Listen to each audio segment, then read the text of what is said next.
Buen día, mi nombre es Isari Salazar Cerecero y les presento en esta actividad mi actividad integradora como examen extraordinario de la materia de arbitraje internacional.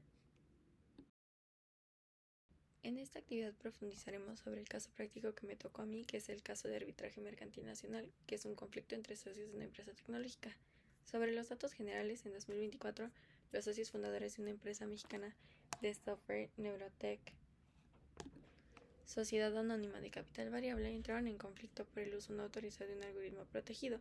Uno de los socios activó la cláusula arbitral prevista en el acta constitutiva, designando al Centro del Arbitraje México, CAM, como sede, y el otro socio se opuso, señalando que el asunto debía ser resuelto judicialmente por violación de propiedad industrial. Además, se cuestionó la imparcialidad del árbitro propuesto. Aquí les presento el análisis jurídico del caso. Según la Ley de Propiedad Industrial, los derechos sobre inventos, patentes y otros proyectos intelectuales son de orden público y su protección corresponde a las instancias administrativas y judiciales. Sin embargo, la LPI no prohíbe expresamente el uso de arbitraje para resolver disputas relativas a derechos de propiedad industrial, siempre y cuando exista un pacto arbitral válido. En el artículo 134 nos lo menciona.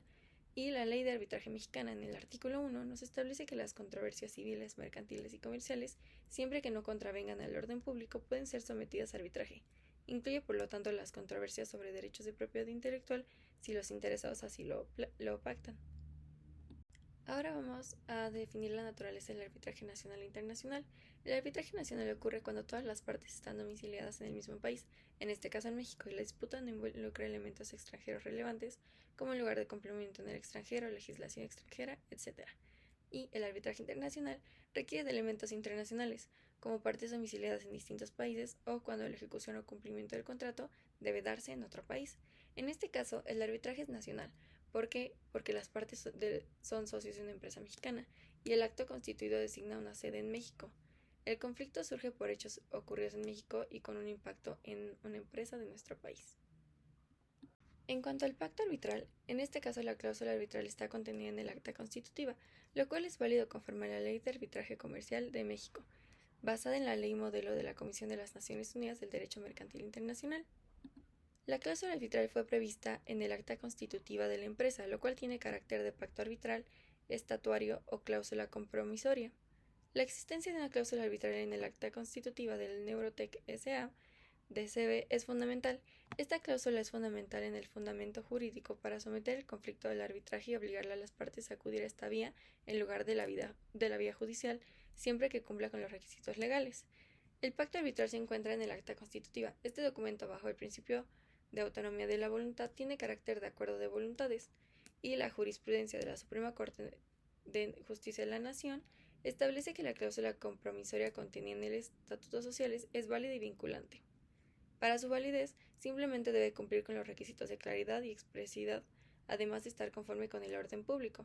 La existencia de esta cláusula en el acta otorga competencia al tribunal arbitral. También, la cláusula debe ser válida y expresar la voluntad clara de las partes de someter sus diferencias a arbitraje. La cláusula en el acta constitutiva simplemente hace que este pacto sea considerado autoejecutorio, dado que es un acuerdo originado en la propia constitución de la sociedad. Y el socio que activó la cláusula respecto a este pacto, lo que generalmente valida la competencia del tribunal arbitral. Ahora hablaremos sobre la ley aplicable al fondo y al procedimiento. Al fondo, que es la materia de conflicto, se rige principalmente por la Ley de Propiedad Industrial y por las disposiciones contractuales y civiles aplicables, ya que el conflicto involucra derechos de propiedad intelectual y contractual. El procedimiento se rige por el Código de Comercio, título cuarto, artículos 415 a 4163, salvo que las partes acuerden otra cosa. Si las partes han sometido el arbitraje al Centro de Arbitraje de México, se aplicará además reglamento de el mismo en tanto no contravenga con el Código de Comercio. Dado que Neurotech es una empresa mexicana y el conflicto versa sobre el uso no autorizado del algoritmo protegido, que es la propiedad industrial, dentro de México la ley aplicable al fondo del asunto será la legislación mexicana. Específicamente se puede aplicar la Ley General de Sociedades Mercantiles, la Ley Federal de Protección de Propiedad Industrial, el Código Civil Federal y códigos civiles estatales. Y en cuanto a la ley aplicable al procedimiento arbitral, sería la Ley de Arbitraje Mexicana, que regula el proceso arbitral. Ya que en este caso será el derecho mexicano la que rija La Ley de Propiedad Industrial, ahora llamada Ley Federal de Protección de Propiedad Industrial, la Ley General de Sociedades Mercantiles y el Código de Comercio serán los relacionados para regular la instancia y las reglas civiles y mercantiles que regulan estas relaciones societarias. Simplemente el procedimiento que se llevaría sería regir por la Ley de Arbitraje Mexicana, que establece la estructura, etapas, principios y reglas del proceso arbitral, siguiendo sus artículos del 7 al 26. Ahora les presento el procedimiento arbitral, que son los principios, normas y etapas. En un resumen corto al respecto, en cuanto a etapas, primero se iniciaría la activación del arbitraje.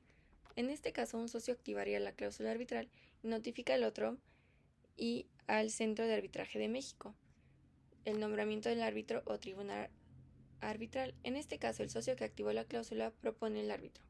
El otro socio tiene el derecho de oponerse y cuestionar la imparcialidad. Si las partes no se ponen de acuerdo, el Centro de Arbitraje de México o una autoridad judicial designada por la ley lo hará. Y en cuanto a la constitución tribunal arbitral, una vez designado y aceptado el árbitro o los árbitros constituyen el tribunal. Posteriormente habría una conferencia preliminar a una definición de términos de referencia en donde se establecen los puntos controvertidos, el calendario procesal y las reglas del arbitraje. En la fase de presentación de los escritos, las partes presentarán sus demandas, contestaciones, evidencias, reconvenciones, etc. Y en la fase probatoria presentarán y desahogarán las pruebas documentales, periciales, testimoniales, dada la naturaleza tecnológica del conflicto, se necesita el algoritmo para que sea crucial. Finalmente se darían los alegatos finales, donde las partes presentan sus argumentos y conclusiones sobre sus pruebas, y en el laudo arbitral, el árbitro o tribunal arbitral emitirá una decisión final que resuelva la controversia. Este laudo tiene efectos de cosa juzgada y es ejecutable. En caso de un incumplimiento voluntario, la parte vencedora puede solicitar su ejecución ante tribunales judiciales. Aquí les presento una comparativa entre el arbitraje civil y el mercantil según el caso, y podemos ver los aspectos que son los sujetos, el objeto, la normativa, la finalidad, el procedimiento, la aplicación legal, la naturaleza del conflicto, la finalidad, la ejecución del laudo. En cuanto a las cuestiones que fueron previstas, número 1. ¿Puede resolverse por arbitraje un conflicto relacionado con propiedad industrial? Sí. En México el arbitraje puede resolver conflictos relacionados con propiedad industrial siempre y cuando exista un pacto arbitral válido.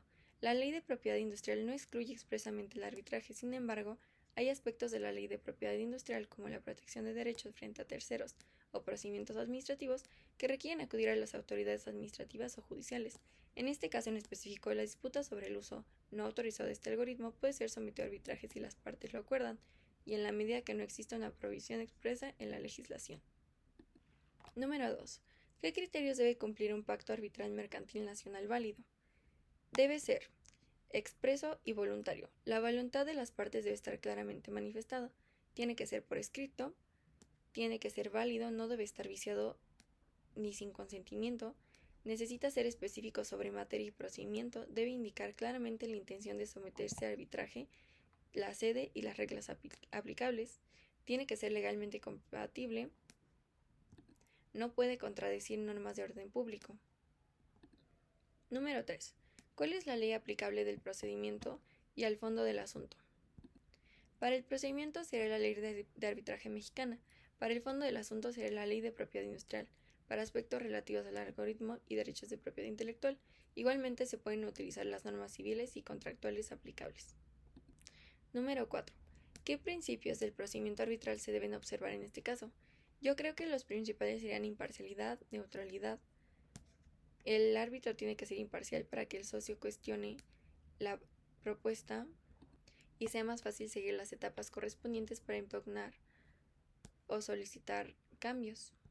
También claramente tienen que enfocarse en las pruebas, en que la información del algoritmo tiene que ser correcta, en que tiene que haber buena fe, cooperación y simplemente intentar facilitar la solución rápida del conflicto lo más pronto posible. Y finalmente, número 5. ¿Puede imponerse un árbitro por presunto conflicto de interés? Sí, en el arbitraje mexicano los árbitros pueden ser recusados si existe un conflicto de interés, vicio en su independencia o si tiene algún interés directo o indirecto en esta controversia. La parte afectada puede solicitar la recusación ante el tribunal arbitral y si éste la concede se designará un nuevo árbitro. En cuanto a mis conclusiones razonadas, el análisis jurídico del caso nos evidencia que el pacto arbitral contenido en el acta constitutiva de la sociedad es válido y vigente y faculta la resolución de la controversia mediante arbitraje, incluyendo la disputa sobre el uso no autorizado de este algoritmo, mientras que no afecta el orden público en materia de propiedad industrial, la cual en México permite la vía arbitral si las partes así lo acuerdan. Además, la imparcialidad del árbitro es fundamental, por lo que cualquier socio puede ser impugnado si se demuestra un interés directo o conflicto de intereses en el tema, conforme a los principios de neutralidad que establece la ley de arbitraje, permitiendo incluso solicitar su recusación si fuera procedente, y la correcta aplicación del procedimiento arbitral exige seguir con las etapas señaladas en la normativa, incluyendo notificaciones, recusaciones, audiencias y la emisión de laudo, y en caso de conflicto sobre la imparcialidad del árbitro, las partes pueden acudir a la vía judicial para solicitar la nulidad del proceso o la recusación del árbitro, garantizando así la protección de los principios, la legalidad, la imparcialidad y autonomía en la resolución de una controversia. Eso sería todo por el video de hoy. Muchas gracias por su atención y espero mi trabajo sea de utilidad. Buen día.